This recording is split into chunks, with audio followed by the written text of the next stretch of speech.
আমি তো very happy যে আমার টিমে দুজন প্লেয়ার ইনক্লুড হয়েছে।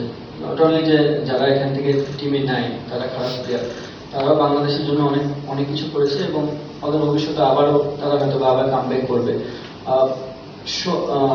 সোহান এবং সাইফ বিগত অনেকগুলো বছর ধরে তারা ভালো ক্রিকেট খেলছে, স্পেশালি সোহান ভাই তো অনেকদিন ধরে মোটামুটি ভালো ক্রিকেট খেলছে।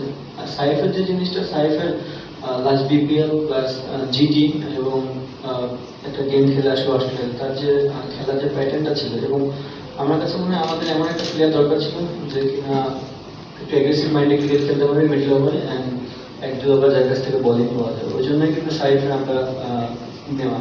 তো চেষ্টা করবো যে সাইফ তার যে ক্যালিবারটা আছে, যেটা সে ন্যাশনাল টিমের বাইরে যে ক্রিকেটগুলো ছিল ওখানে খেলেছে, সেগুলো এখানেও খেলার চেষ্টা করবে। যদি তারা সুযোগ পায় আমি চেষ্টা করবো, আমি চাবো তারা যেন তাদের বেস্ট ক্রিকেটটা খেলতে পারে বাংলাদেশের জন্য। আর নট অনলি যে এক দুই ম্যাচ পরেই যে তারা বাদ পড়বে জিনিসটা এমন না। টি-20 ফরম্যাট যে কোনো সময় আপনার এগ্রেসিভ ক্রিকেট খেলার জন্য আপনি আউট হয়েই যেতে পারেন। এটা আমরা ম্যানেজমেন্ট বুঝবো যে প্লেয়ারটা কীরকম খেলার চেষ্টা করছে। যদি বুঝি যে না সে টিমের জন্য সব কিছু দিতে প্রস্তুত, অবভিয়াসলি টিম ম্যানেজমেন্ট ব্যাক করবে।